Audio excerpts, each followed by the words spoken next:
Olá, tudo bem? O meu filho é especial. O seu também é, não é? Mas você sabe que existem crianças que são mais especiais ainda do que as outras, não sabe? Pois é, justamente sobre isso que nós vamos conversar agora. É um assunto especial, muito importante. E para falar sobre esse assunto, eu convidei uma pessoa especialíssima, a professora Sildete Costa, que trabalha há muitos anos já com crianças especiais, numa organização também especial, lá da Paraíba. E ela me concedeu, assim, a honra, eu diria, dessa entrevista. E ela tem dicas muito importantes para nos dar hoje. Então eu gostaria que você, por favor, ouvisse a professora Sildete. Ela tem dicas realmente muito importantes. Professora Sildete, boa noite. Eu quero agradecer a sua presença aqui conosco hoje. E quero agradecer a sua disposição em poder me dar essa entrevista, dando dicas tão importantes sobre o teu trabalho e sobre as famílias especiais com crianças especiais, para que as pessoas possam ouvir e possam aprender coisas interessantes hoje. Então eu quero agradecer a tua disposição em participar conosco hoje aqui do Vida Boa em Família. Você sabe que o nosso intuito é falar sobre crianças com transtornos do desenvolvimento e deficiências. Esse é o nosso primeiro assunto. Então, eu gostaria que você, por favor, nos explicasse o que é considerado um transtorno de desenvolvimento e uma deficiência. Estou muito feliz, por estar aqui participando desse projeto, que é um projeto muito importante. Quero agradecer, em primeiro lugar, antes de responder sua pergunta, e dizer que realmente eu trabalho já há algum tempo, 17 anos nessa área, e é muito bom saber que poder ajudar pessoas de todo lugar do nosso país. Como você havia me perguntado, a diferença entre deficiência e transtornos globais do desenvolvimento. Existe sim uma diferença, porque assim, as deficiências nós conhecemos como a deficiência física, que é uma limitação. A deficiência sempre é uma limitação das pessoas, o que ela tem, ela não pode fazer certas coisas, tem alguma limitação. Então, a deficiência física, a deficiência auditiva, a deficiência visual e a deficiência mental. Então, os transtornos globais do desenvolvimento seriam aqueles transtornos como as síndromes, o autismo que está dentro das síndromes, seria também as psicoses. Esses seriam classificados como transtornos globais do desenvolvimento, que é diferente das deficiências, que são essas limitações que as pessoas têm. Então, o governo brasileiro, ele fez essa diferença, para melhor atender as pessoas em determinadas áreas e também gerar políticas públicas para isso. Então, houve essas diferenças, adotou essas diferenças. Então, deficiência e transtornos globais do desenvolvimento. Então, entraria o autismo, outras síndromes do aspecto autista, a síndrome de Asperger, a síndrome de Rett e várias outras. E as psicoses que não estão dentro, não é considerada, não é uma deficiência mental, mas tem algumas limitações diferenciadas. Então, seria basicamente isso, a diferença. Sim. E por que você acha que as famílias que têm essas crianças com essas dificuldades, elas precisam de um acompanhamento especial? As famílias precisam, em primeiro lugar, porque quando a gente recebe, a gente espera um filho, a gente idealiza um filho, a gente constrói todo um momento para essa chegada, e aí você espera essa criança e você idealiza na sua cabeça tudo muito perfeito, dentro de um parâmetro que a sociedade coloca e tem toda aquela espera. Então, o que acontece? Quando nasce a criança, nós passamos por de repente a criança é diferente. Não está dentro daqueles parâmetros que foram colocados. E aí você tem um susto grande e uma frustração terrível, porque você fica pensando como fazer, o que é que eu vou fazer, e meu filho, e como é que ele vai estar na sociedade, como é que ele vai ser aceito pelas pessoas, pela escola, por tudo, enfim. Então, a família fica desnorteada, a família fica sem saber para onde ir. E a tendência da família é resguardar, é super proteger, é ficar com aquilo sem passar para ninguém. No início você tenta até fugir daquilo sem até não aceitar. Mas depois você cai na real e aí vai vendo que a sua criança precisa de ajuda e que existem meios para ajudá-los. Por isso precisamos que as famílias precisam ser assistidas tanto quanto a criança. Sim. Eu sei que você trabalha na organização Papel Machê já faz algum tempo, não é? Aí na sua cidade. E você tem acompanhado as famílias esses anos todos. E as famílias costumam fazer o quê quando elas descobrem que o filho é especial? Você já se respondeu um pouco para nós. Poderia falar um pouco mais a respeito? Elas costumam muitas vezes, às vezes fogem, né, do assunto, às vezes ficam desnorteadas sem saber o que fazer, mas por último nos procuram, né? Nos procuram ajuda de todas as formas, procuram ir para centros de atendimento, procuram os médicos, né, de imediato, porque vê uma diferença em seus filhos, olham muito os filhos dos outros e dizem, ai, meu filho não faz isso, meu filho tem tantos anos e ainda não está correspondendo, e fulano, o filho de fulano faz isso e o meu não faz. Então fica aquele conflito todo e não se sabe o que fazer. Então, quando se tem um centro, né, elas correm para as pessoas para ajuda, né? E aí vai tentar atender, tentar fazer a melhor forma possível. Aí na cidade onde você mora, você tem a Papel Machê que faz esse trabalho. Mas pensando no resto do Brasil, que instituições que atendem essas crianças? Você teria algum exemplo para citar para nós? Bem, na cidade de Campina Grande, nós temos um centro de atendimento especializado, né, que é o Papel Machê. É um centro de atendimento hoje para essas crianças com transtornos globais de desenvolvimento, também crianças com deficiência e transtornos da aprendizagem.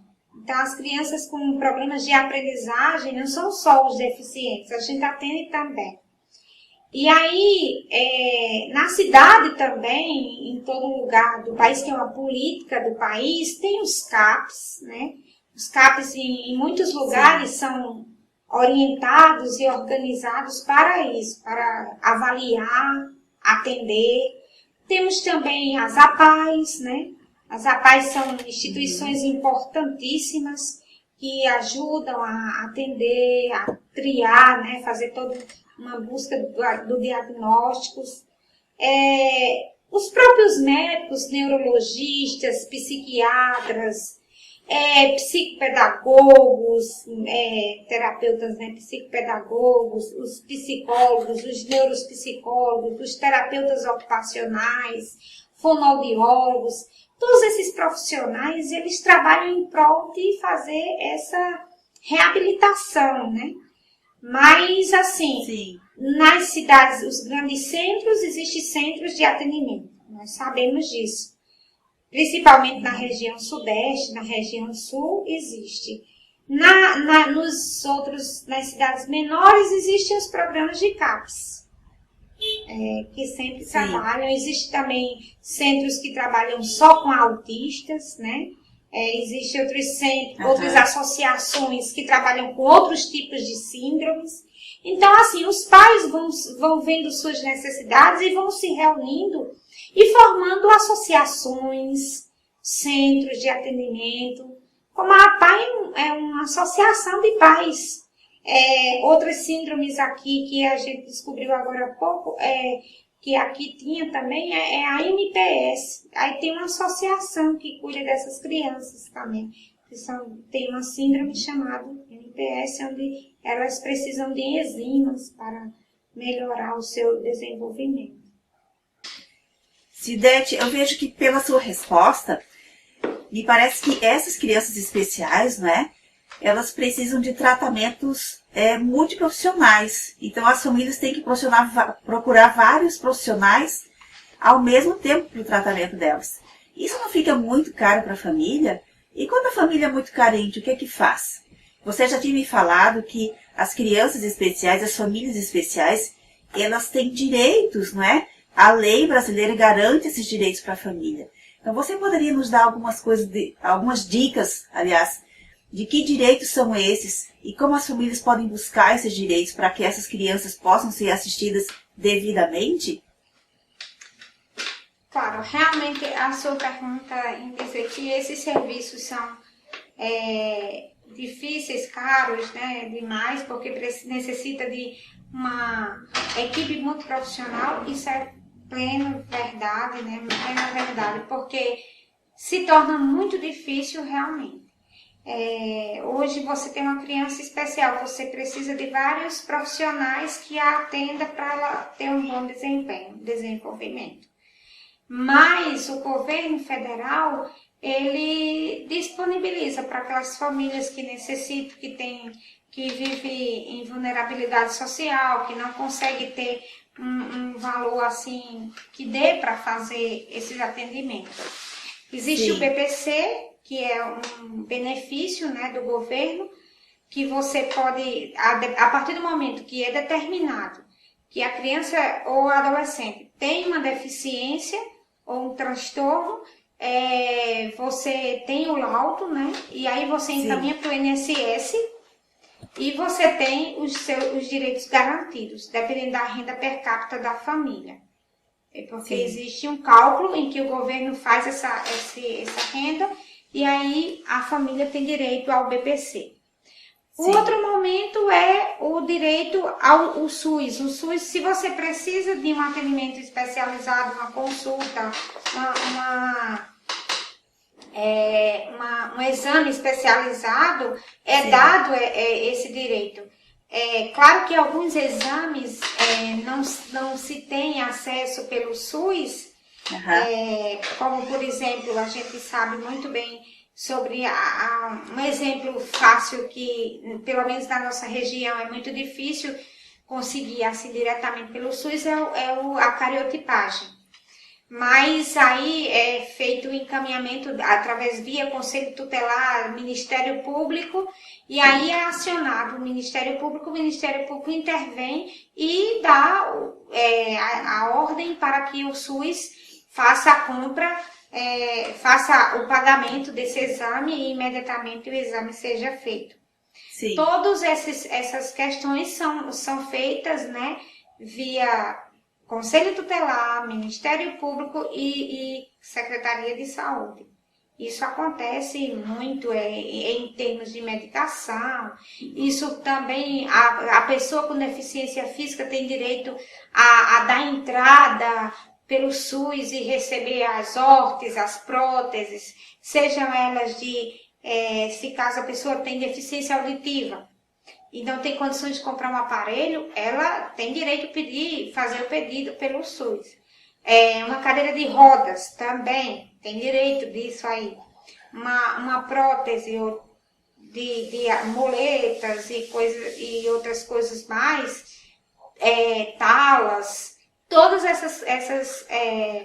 esse material é dado através de instituições como as instituições sem fins lucrativos, né? As outras instituições que trabalham com isso, o próprio SUS, ela tem que se fazer esse trabalho. É um trabalho árduo, né, que a família tem que percorrer, mas que existe maneiras jurídicas de se conseguir, porque a lei dá abertura para isso. Sem falar que as famílias também têm direito na educação das salas multifuncionais. As salas multifuncionais existem para o atendimento das crianças com deficiência e transtornos globais do desenvolvimento. Então, a escola tem que aceitar a criança e, ao mesmo tempo, ela tem que estar lá na sala de aula, na sala multifuncional, que não é uma aula de reforço, mas sim para desenvolver as habilidades que a sala de aula não poderá ser, que na sala de aula não poderá ser feito, como ensinar libras, ensinar braille, né? Ensinar outras formas de se locomover, de se expressar, de se comunicar. São aparatos que a sala de aula comum, regular, não tem, mas a sala multifuncional dá esse suporte. Então, são direitos que hoje as pessoas, pela lei de inclusão, elas têm direito. Elas têm todos esses direitos e essas políticas públicas que são disponibilizadas para elas.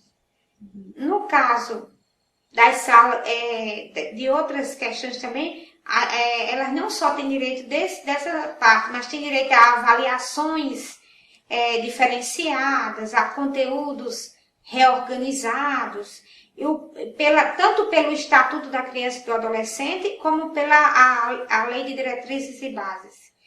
Então, juntando a Lei de Diretrizes e Bases da Educação, o Estatuto da Criança e do Adolescente, mais a Constituição Brasileira e outras leis e outros artigos que saíram logo depois, essas pessoas também têm direito ao passe livre, se não consegue se locomover de um local para outro. Há cidades em nosso país que já você tem direito, tanto a criança e o adolescente tem direito, ou a pessoa adulta com deficiência, tem direito da carteira de passe livre, como também o acompanhante. Mas isso vai depender de cidade para cidade. No caso daqui, na nossa cidade, aqui na Paraíba, em Campina Grande, nós temos só o direito para o deficiente, o acompanhante não. Mas existem lutas aí por aí afora que existem. E todas essas cidades já estão em luta, são associações de pais, são associações de empresas, todas estão empenhadas a se ter a inclusão, a se fazer inclusão. Sim. Eu percebo, então, que os filhos especiais, as famílias especiais, como eu costumo dizer, elas têm muitos direitos, não é? Garantidos na lei brasileira. Isso. Mas me parece que são as famílias que precisam conhecer esses direitos e ir buscar os direitos, não é? Não são todas as cidades que têm já esses direitos obedecidos. E as famílias precisam buscar isso. Realmente não são todas as cidades, são lutas. Lutas que nós vamos ter que enfrentar. Sim. Porque assim, isso vai de cidade para cidade. Existem parâmetros em cada cidade, população, então existem leis locais e isso vai ser luta. Então, muitas cidades é direito, certo? Inclusão Sim. é um direito, um dever da nação, mas são lutas que nós temos que todos unidos, né? Instituições, famílias, lutar a favor desses direitos. Quem sabe com esse trabalho, esse projeto que você está desenvolvendo, ajude muito mais a outras pessoas a começarem a lutar pelos seus direitos. Eu entendo que o conhecimento, né, é o primeiro direito. E é isso que as famílias precisam buscar em primeiro lugar. Porque se elas buscam se informar e entendem que têm esses direitos, elas podem se dispor a buscar, né, a lutar pelos direitos que elas têm. Isso é um empoderamento das famílias na sociedade. A sociedade, a gente precisa desse empoderamento para que se faça valer a lei. Sim. Né? Faça valer a lei. Então, a lei existe. Hoje em dia, estamos mais abertos à acessibilidade, né? Uhum. À tecnologia assistiva, porque foi visto que essas pessoas são pessoas acima de tudo. Elas são... Acima de tudo, nós temos que ver, Claudilene, a criança e o adolescente e a pessoa com deficiência. Não vê como algo a mais, não. É a pessoa, ver a pessoa em si. É ter essa visão de pessoa, de que todas as pessoas têm o mesmo direito de educação, de saúde, de lazer. Todas as pessoas têm esse direito de viver bem. Sim. Então não é porque ela tem uma deficiência que não possa estar incluído, tendo direitos de acessibilidade a tudo, né? Você pode não ter acessibilidade quando você anda com um carrinho de bebê no canto e não tem acessibilidade para andar, mas não é só o cadeirante que não tem, né? Para subir no ônibus, para andar na praça. Então, todos nós temos o direito e o dever de dar acessibilidade, né? Os governantes têm esse dever e nós temos o direito de lutar por esse acesso à vida, né? O acesso à vida. Sim. A viver bem. Sildete, eu quero agradecer então de novo a tua participação aqui comigo. Eu creio que você trouxe sim, dicas muito importantes para as famílias. E espero que você, no caso que está nos assistindo, possa aproveitar as dicas trazidas pela professora Sildete e que você busque os seus direitos, os direitos dos seus filhos especiais, né? Porque eles são mais especiais ainda que os nossos outros filhos que já são especiais. Então, de novo, eu agradeço. Espero que você tenha cada vez mais sucesso lá na organização Papel Machê, que o trabalho de vocês possa progredir, né? E que vocês continuem atendendo bem as crianças e as famílias, que eu sei que vocês atendem. Muito obrigada, então. Obrigada também. Muito obrigada, então, a você também.